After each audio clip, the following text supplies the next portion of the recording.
నమస్కారం, డిఆర్టీవీ న్యూస్ కి స్వాగతం. హెడ్లైన్ చూద్దాం.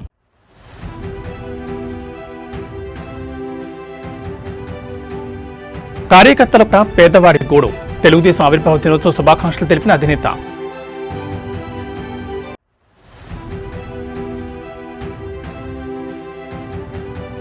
అసెంబ్లీలో రేవంత్ రెడ్డి సంచలన ఆరోపణలు. బాలానగర్లో హరీష్ రావు భూదందాపై విరుచుకుపడ్డ సీఎం.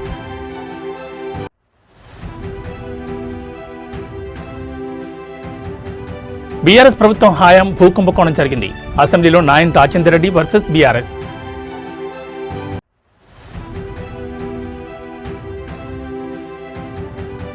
అసెంబ్లీలో రాఘవసేగ పొంగులెట్టి రాజీనామాకు బీఆర్ఎస్ పట్టు. ఇక డీటెయిల్స్ చూస్తే ఈరోజు తెలుగుదేశం పార్టీ 44వ ఆవిర్భావ దినోత్సవం. ఈ సందర్భంగా పార్టీ అధినేత సీఎం చంద్రబాబు నాయుడు పార్టీ కార్యకర్తలకు, తెలుగు ప్రజలకు హృదయపూర్వక శుభాకాంక్షలు తెలిపారు. ఈ సందర్భంగా ఎక్స్ వేదికగా స్పందించిన ఆయన ఆసక్తికరమైన ట్వీట్ చేశారు. అందులో యుగపురుషుడు నందమూరి తారక రామారావు స్థాపించిన ఈ పార్టీ తెలుగు జాతి ఆకాంక్షలకు నిలువుటద్దమని ఆయన కొనియాడారు. ఎన్టీఆర్ ఆశయాలకు అనుగుణంగా పేదవాడికి గూడు ఆహారం అందించే సిద్ధాంతానికి తాము కట్టుబడి ఉన్నామని స్పష్టం చేశారు. తెలుగుదేశం పార్టీ కేవలం ఒక రాజకీయ పార్టీ మాత్రమే కాదు, అది కార్యకర్తల సొంత ఇల్లు అని చంద్రబాబు పేర్కొన్నారు. ఆవిర్భావ దినోత్సవం తమకు ఒక కుటుంబ పండుగ వంటిదని, ఈ పండుగ వేళ ప్రతి కార్యకర్తకు తన వ్యక్తిగత శుభాకాంక్షలు తెలియజేస్తున్నట్లు ఆయన సోషల్ మీడియా వేదికగా వెల్లడించారు. ఈ సందర్భంగా ఎన్టీఆర్ ఆశయ సాధనలో భాగస్వామ్యం కావాలని పార్టీ శ్రేణులకు పిలుపునిచ్చారు.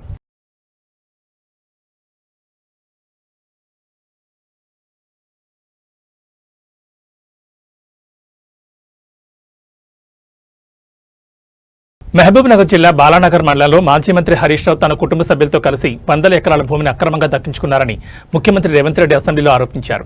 ధరణి పోర్టల్ను అడ్డం పెట్టుకుని ప్రైవేట్ కంపెనీలను బెదిరించి ఈ భూములను బదలాయించుకున్నారని పేర్కొన్నారు. ఈ భూ కబ్జాపై హౌస్ కమిటీ వేయడానికి ప్రభుత్వం సిద్ధంగా ఉందని, హరీష్ రావు నిజాయితీపరుడైతే అందుకు సహకరించాలని రేవంత్ సవాల్ విసిరారు.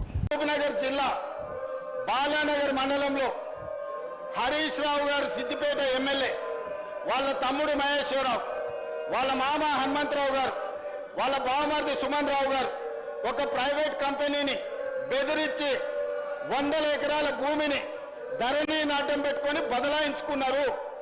దీని మీద హౌస్ కమిటీ వేయడానికి మేము సిద్ధంగా ఉన్నాము. హరీష్ రావు గారు నిజాయితీ పరుడని మన కేటీఆర్ గారు నమ్మితే, హరీష్ రావు గారు నిజాయితీ పరుడని వెంకటరమణారెడ్డి గారు నమ్మితే ఈ హౌస్ కమిటీకి ఒప్పుకొని సహకరించాల్సిందిగా తమ ద్వారా వారికి విజ్ఞప్తి చేస్తున్నా. తెలంగాణ రాజకీయాల్లో భూ కబ్జాల సెగ రేగుతోంది. గత బీఆర్ఎస్ ప్రభుత్వ హయాంలో భారీ స్థాయిలో భూ కుంభకోణం జరిగిందంటూ కాంగ్రెస్ ఎమ్మెల్యే నాయన్ రాజేందర్ రెడ్డి సంచలన ఆరోపణ చేశారు. సుమారు 200 కోట్ల రూపాయల విలువైన ప్రభుత్వ భూములను అక్రమంగా కబ్జా చేశారని ఆయన ధ్వజమెత్తారు. కేవలం ఆరోపణలే కాదు, ఈ అక్రమాలకు సంబంధించి తన వద్ద ఆర్టీఐ ద్వారా సేకరించిన పక్కా ఆధారాలున్నాయని నాయన్ స్పష్టం చేశారు. ఒకవేళ తాను చేసిన ఆరోపణలు నిరూపించుకోలేకపోతే 24 గంటల్లోగా తన ఎమ్మెల్యే పదవికి రాజీనామా చేస్తానంటూ నాయని విసిరిన సవాల్ ఇప్పుడు రాష్ట్ర వ్యాప్తంగా చర్చనీయాంశమైంది. ఈ భారీ భూ కుంభకోణం వెనుక ఉన్న అసలు సూత్రధారులను బయటకు తీసుకురావాలని, ఇందుకోసం తక్షణమే హౌస్ కమిటీ లేదా సిఐడితో సమగ్ర విచారణ జరిపించాలని ఆయన రాష్ట్ర ప్రభుత్వాన్ని డిమాండ్ చేశారు. 3 సార్లు గెలిచినామని చెప్పి ఈ 3 లక్షల 5 లక్షల పంచాయతీ గురించి హౌస్ కమిటీలు అడిగారు అధ్యక్ష. కానీ నేను వచ్చిన కొత్తలకెళ్ళి 200 కోట్ల ప్రాపర్టీ సిటీ సెంటర్ల టీఆర్ఎస్ కార్యాలయాలకు కబ్జాలు పెట్టినరు. ఇన్ఫర్మేషన్ యాక్ట్ ప్రకారం పట్టుకొచ్చి నేను నోరు నెత్తిన కొట్టుకొని మీడియాలో అసెంబ్లీలో మొత్తుకుంటే ఎందుకు దీని మీద ఇది జరగట్లేదు అధ్యక్ష?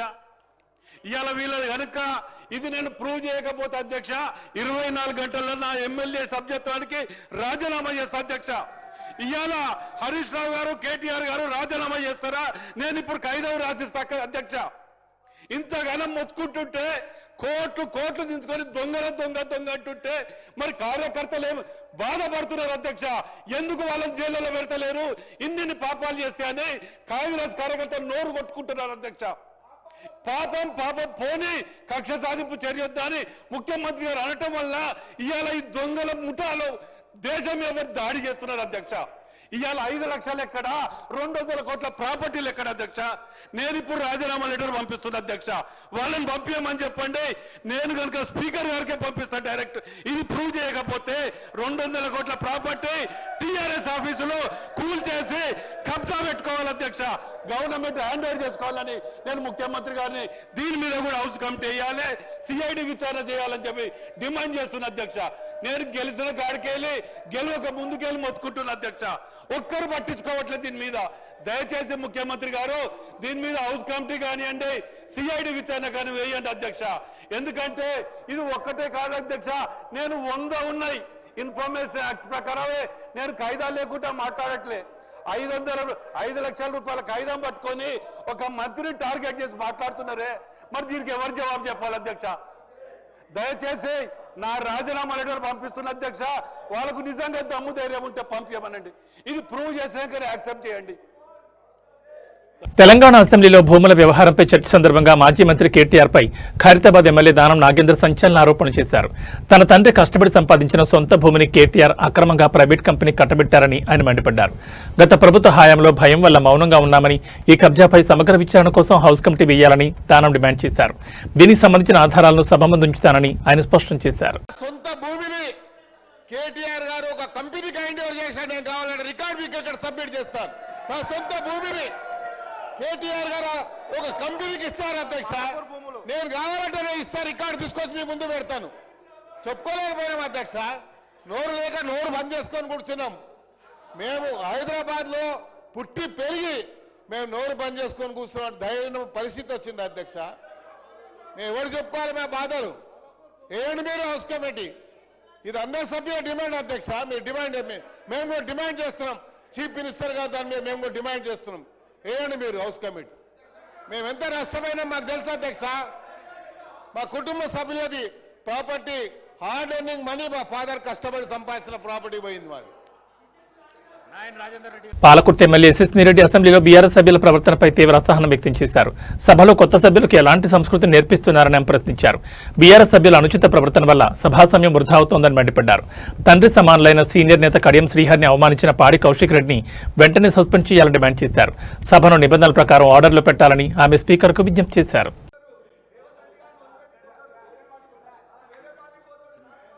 ధన్యవాదాలు అధ్యక్ష. వాళ్ళు మాట్లాడుతూ పదే పార్టీ అంటున్నారు. మనము అంటే పార్టీతో సంబంధం లేదు అధ్యక్ష. ఇప్పుడు మర్యాద అనేది, సంస్కారం అనేది మనం పెద్దలకు ఎప్పుడైనా ఇస్తా ఉన్నామో అదే చిన్నప్పటి నుంచి కూడా నేర్చుకుంటున్నాము. మరి ఏం నేర్పియాలనుకుంటున్నారో మాకు అర్థం కావట్లేదు. అంటే పార్టీతో సంబంధం లేదు. ఇప్పుడు ఒక తండ్రి లాంటి వాళ్ళు కడియం శ్రీహరి గారు మా అందరికీ కూడా ఒక తండ్రి లాంటి వాళ్ళు, వయసులో పెద్దవాళ్ళు, ఎప్పటి నుంచో కూడా శాసనసభ్యులుగా ఉన్నారు. అట్లాంటి వారికి మర్యాద ఇవ్వకుండా ఎట్లా పడితే అట్లా మాట్లాడి నిన్నటి నుంచి చూస్తున్నాము. అది డిమాండ్ల మీద మాట్లాడుతుంటే, చర్చ జరుగుతుంటే, కొత్తగా సబ్జెక్ట్ ఏమైనా నేర్చుకుందామని ఇంట్రెస్టింగ్గా విందాం అనుకుంటే నూతన సభ్యులం ఎంతో మంది ఉన్నాం. సభా సమయాన్ని కూడా వృధా చేస్తున్నారు. ఎంక్వైరీ అన్నారు, పర్సనల్గా టార్గెట్ చేసి మంత్రి గారిని మాట్లాడుతున్నారు. వాళ్ళకి ఏదైనా వేరే అజెండా ఉంటే బయట చూసుకోవాలి. మరి ఇప్పుడు సభలో మేము నేర్చుకోవాల్సింది రాజకీయ పార్టీల గురించి చేయాలా, లేకపోతే ప్రజలకు కావాల్సిన సమస్యల గురించి మాట్లాడాలా? మరి ఇప్పుడు నూతన సభ్యులకి వీళ్ళు నేర్పించే సాంప్రదాయం ఇదేనా? దీన్నే క్యారీ ఫార్వర్డ్ చేయాలా? ఎంక్వైరీ చేస్తా అని మా ముఖ్యమంత్రి గారు నిన్ననే చెప్పిండ్రు. అంటే వాళ్ళ ఉద్దేశం ఏంది? ఎంక్వైరీ చెయ్యాలనా చెయ్యొద్దనా? అంటే మేము చెయ్యరేమో అని అనుకొని అంటే వీళ్ళు చేస్తున్నారు కడుపు మంటనా? వాళ్ళకి ఏం అర్థం కావట్లేదు అధ్యక్ష.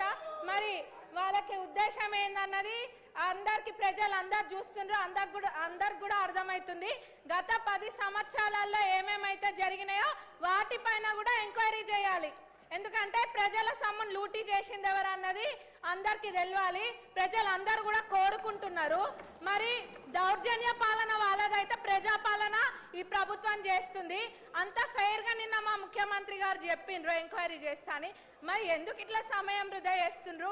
అంటే ఎవరి గురించి చర్చలు జరగద్దా? వాళ్ళ పార్టీ గురించి ఒక్కదాని గురించి చర్చ జరగాల? వాళ్ళు గెలవలేదన్న ఫ్రస్ట్రేషన్లో వాళ్ళు ఉంటే ఇంకా వేరే ఎవరు ఏం మాట్లాడద్దా? బీజేపీ వాళ్ళు మాట్లాడద్దా? ఎంఐఎం వాళ్ళు మాట్లాడద్దా? సిపిఐ వాళ్ళు మాట్లాడద్దా? మేము అసలు విని ఏమైనా మాట్లాడదాం అనుకుంటే కొద్ది గొప్ప ఇంత కొంత నేర్చుకుంటే ఆ ఉన్నదంతా కూడా ఎగరగొట్టేటట్టు ఉన్నారు వాళ్ళు. నూతన సభ్యులకైతే మొత్తం ఇది ఉంది. మరి వీళ్ళు ఇట్లా సభా సమయాన్ని వృధా చేయడం అస్సలు బాలేదు అధ్యక్ష. మరి ఎంక్వైరీ చేస్తా అన్నాక ఇది చేయడము చిన్నపిల్లల ఆట లెక్క ఉంది. ఇదంతా కూడా ప్రజలు గమనిస్తున్నారు. ధన్యవాదాలు అధ్యక్ష. మీరు సభను ఆర్డర్లో పెట్టండి.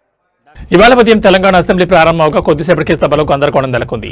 రాఘవన్ కన్స్ట్రక్షన్స్ వ్యవహారంపై హౌస్ కమిటీ వేసి విచారణ చేయించాలని బీఆర్ఎస్ నేతలు డిమాండ్ చేశారు. ఇందులో భాగమైన మంత్రి పొంగులేటి శ్రీనివాస్ను బర్తరఫ్ చేయాలని డిమాండ్ చేశారు. బీఆర్ఎస్ నేతల నినాదాల మధ్య సభలో మంత్రులు 2 బిల్లులను ప్రవేశపెట్టగా వాటిలో న్యాయవాదుల రక్షణ బిల్లుకు ఆమోదం తెలిపారు. అనంతరం బీఆర్ఎస్ నేతలు స్పీకర్ పోడియం వద్దకు వెళ్లేందుకు ప్రయత్నించగా హరీష్ రావు ఇతర సభ్యులను మార్షల్స్ అడ్డుకున్నారు. వారిని నిరసనల మధ్య పంచాయతీరాజ్ చట్ట సవరణ బిల్లుకు కూడా అసెంబ్లీ ఆమోదం తెలిపింది. ప్రభుత్వం ప్రవేశపెట్టిన బిల్లులపై ఎలాంటి చర్చ లేకుండా ఆమోదించడంపై బీఆర్ఎస్ నేతలు ఫైర్ అయ్యారు. ప్రభుత్వ వ్యతిరేక నినాదాలు చేశారు. కాగా ఈ రాఘవన్ కన్స్ట్రక్షన్స్ విషయంలో సిఐడి విచారణకు ఆదేశించిన తర్వాత కమిటీ ఎందుకు వేయాలి అని స్పీకర్ గడ్డం ప్రసాద్ ప్రశ్నించారు. ఇక రాఘవ కన్స్ట్రక్షన్స్ వ్యవహారంపై హౌస్ కమిటీ వేయాలని డిమాండ్ చేస్తూ బీఆర్ఎస్ సభ్యులు గన్ పార్క్ వద్ద ఆందోళన చేపట్టేందుకు సిద్ధమయ్యారు. సభాసంఘం వేయాలి లేదా సిట్టింగ్ జడ్జితో విచారణ జరపాలని డిమాండ్ చేస్తున్నారు.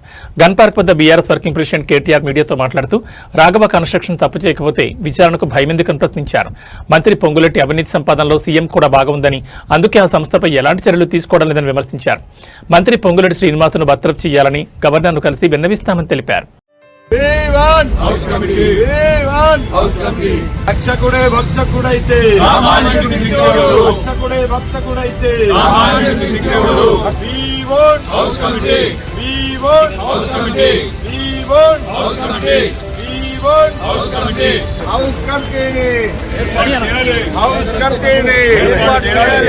అక్రమ మైనింగ్ పై హౌస్ కమిటీ వేయాలి.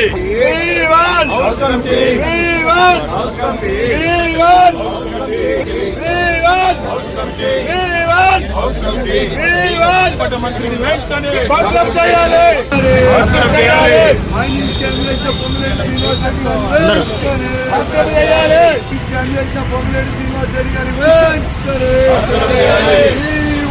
హౌస్ కమిటీ హౌస్ కమిటీ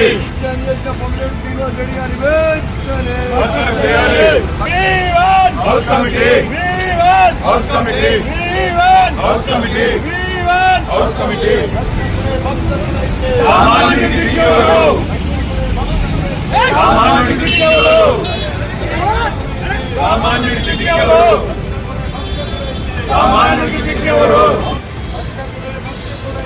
సామాన్యుడికి దిక్కెవరు? సామాన్యుడికి దిక్కెవరు?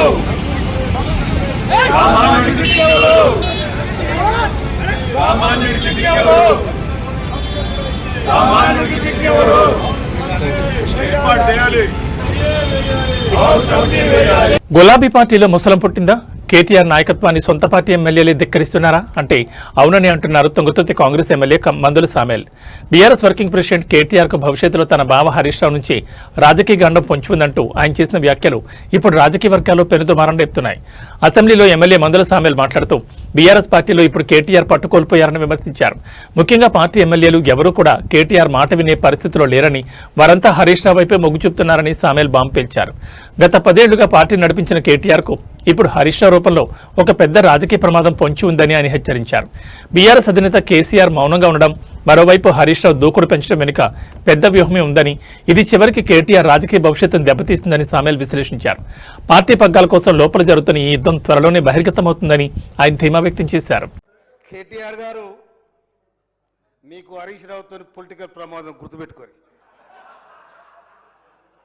ఎందుకంటే నీ చెల్లె ఒక వికెట్ ఎగిరిపోయింది, నీ పని బట్టే ఖాయం.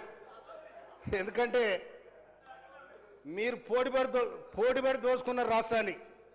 మీ అందరికంటే ఎక్కువ హరీష్ రావు దగ్గరనే పైసలు ఉన్నాయి. అందరికంటే ఎక్కువ హరీష్ రావు దగ్గరనే పైసలు ఉన్నాయి. ఇక్కడ ఉన్న ఎమ్మెల్యేలు కేటీఆర్ గారు మీ మాట ఎవరు చెప్పండి.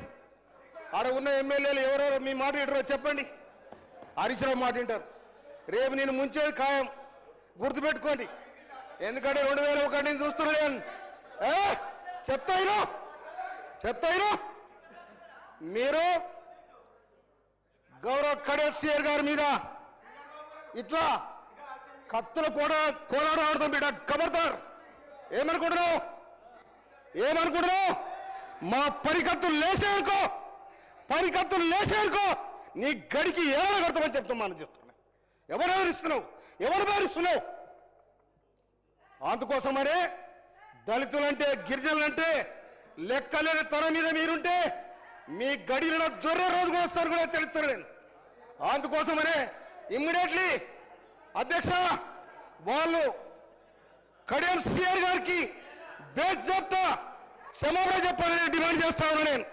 ఇవాళ ఇంకొక మాట, ఇవాళ కాళేశ్వరం కట్టినాడు. తమిళనాడు ఎన్నికల వేడి పతాక స్థాయికి చేరుకుంటోంది. పోలింగ్ గడువు సమీపిస్తున్న కొద్దీ అక్కడి వాతావరణం వేడెక్కుతోంది. సీట్లు నియోజకవర్గాల పంపకాల్లో ఆయా పార్టీల అగ్రనేతలు తీరిక లేకుండా గడుపుతున్నారు. డీఎంకే అన్నా డీఎంకే టీవీకే ఈ ఎన్నికలను ప్రతిష్టాత్మకంగా తీసుకున్నాయి. గెలిచి తీరాలనే పట్టుదలతో ఉన్నాయి. దీనికి అనుగుణంగా వ్యూహ ప్రతివ్యూహాలను రూపొందించుకుంటున్నాయి. ఏప్రిల్ 9వ తేదీన కేరళ, అదే నెల 23వ తేదీన తమిళనాడు అసెంబ్లీకి ఎన్నికలు జరగనున్నాయి. ఒకే దశలో ఇవి ముగుస్తాయి. మే 4వ తేదీన ఓట్లను లెక్కిస్తారు. ఈ వివరాలను కేంద్ర ఎన్నికల కమిషన్ ప్రకటించింది. ఎన్నికలు ఎదుర్కొంటున్న 4 రాష్ట్రాల్లో పశ్చిమ బెంగాల్ కూడా ఉంది. ఈ రాష్ట్రంతో పాటు తమిళనాడు, కేరళ, అస్సాం, కేంద్రపాలిత ప్రాంతం పుదుచ్చేరి ఉన్నాయి. ఈ పరిణామాల మధ్య తమిళనాడు వెట్రి కజగం అధినేత విజయ్ పార్టీ అభ్యర్థుల తొలి జాబితాను విడుదల చేస్తారు. ఆయన స్వయంగా ఎన్నికల్లో పోటీ చేయనున్నారు. 2 నియోజకవర్గాల నుంచి బరిలో దిగనున్నారు. ఇదివరకే వార్తలు వచ్చినట్లుగా పెరంబూర్ స్థానం నుంచి విజయ్ బరిలో దిగారు. అదే సమయంలో మరో నియోజకవర్గాన్ని కూడా ఎంచుకున్నారు. తిరుచి ఈస్ట్ నుంచి కూడా ఆయన రేసులో నిల్చున్నారు. పెరంబూర్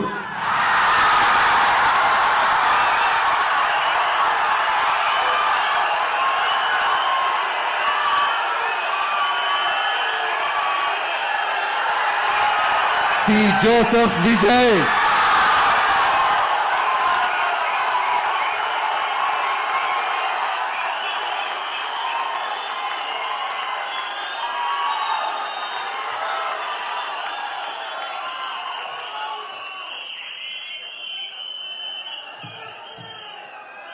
తిరుచి కిഴക്ക്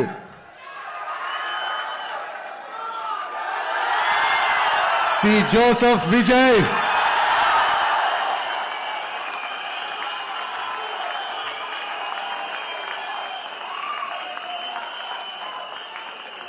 భాగ్యనగరంలో కల్తీ దందా కోరలు చేస్తోంది. సామాన్య ప్రజల ఆరోగ్యాన్ని పణంగా పెట్టి కాసుల కోసం కక్కుర్తి పడుతున్న కేటుగాళ్ల గుట్టును గోల్కొండ టాస్క్ ఫోర్స్ పోలీసులు రట్టు చేశారు.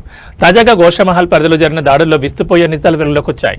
నిబంధనలకు పాతర వేస్తూ కనీస పరిశుభ్రత పాటించకుండా మాంసం విక్రయాలు సాగిస్తున్న ఒక దుకాణంపై పోలీసులు మెరుపుదాడులు నిర్వహించారు. ఈ సోదాల్లో పాడైపోయిన కొళ్లు వాసన వస్తున్న మటన్ను విక్రయిస్తున్నట్లు గుర్తించారు. మరీ ముఖ్యంగా ఉత్తరప్రదేశ్ రాష్ట్రం నుంచి మేకలు, గొర్రెల తలలు, కాళ్లను భారీగా దిగుమతి చేసుకుని వాటిని ఏమాత్రం శుభ్రత లేని ప్రదేశాల్లో నిల్వ ఉంచుతున్నట్లు పోలీసులు నిర్ధారించారు. నిందితుడు ఎటువంటి అనుమతులు లేకుండా నిబంధనలను బేఖాతరు చేస్తూ ఈ దందాను కొనసాగిస్తున్నాడు. ఈ కుళ్లిన మాంసం హోటళ్లకు వెళుతోందా లేక నేరుగా ప్రజలకు విక్రయిస్తున్నారా అనే కోణంలో పోలీసులు విచారణ వేగవంతం చేశారు. ప్రస్తుతానికి నిర్వాహకులను అదుపులోకి తీసుకున్న పోలీసులు స్వాధీనం చేసుకున్న మాంసాన్ని పరీక్షల నిమిత్తం ల్యాబ్కు పంపించారు.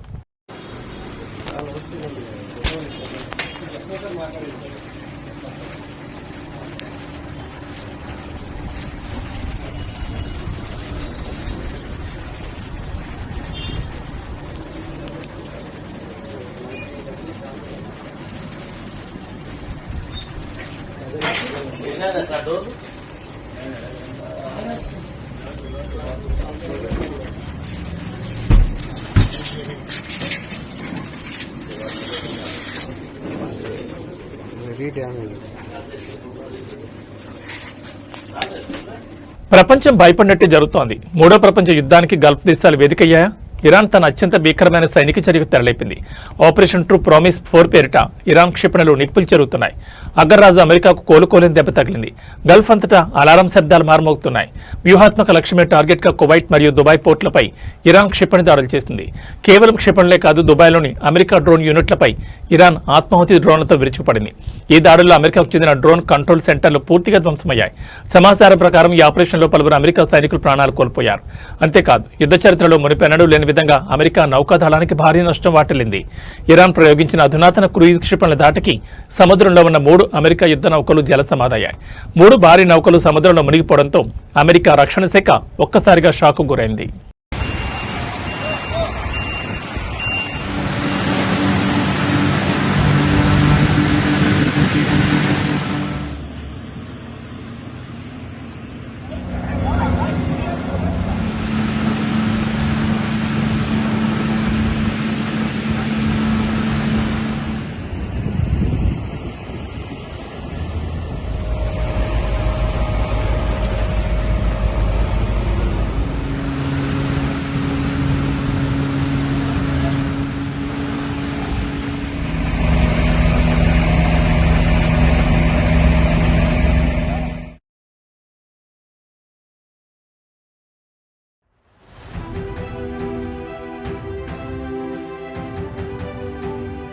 కార్యకర్తల పేదవాడి గూడు.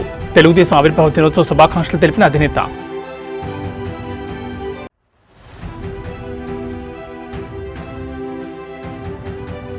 అసెంబ్లీలో రేవంత్ రెడ్డి సంచలన ఆరోపణలు. బాలానగర్లో హరీష్ రావు భూదందాపై విరుచుకుపడ్డ సీఎం.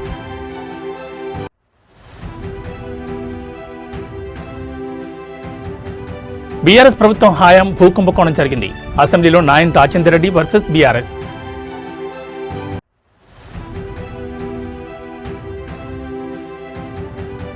అసెంబ్లీలో రాఘవసేగ పొంగులేటి రాజీనామాకు బీఆర్ఎస్ పట్టు.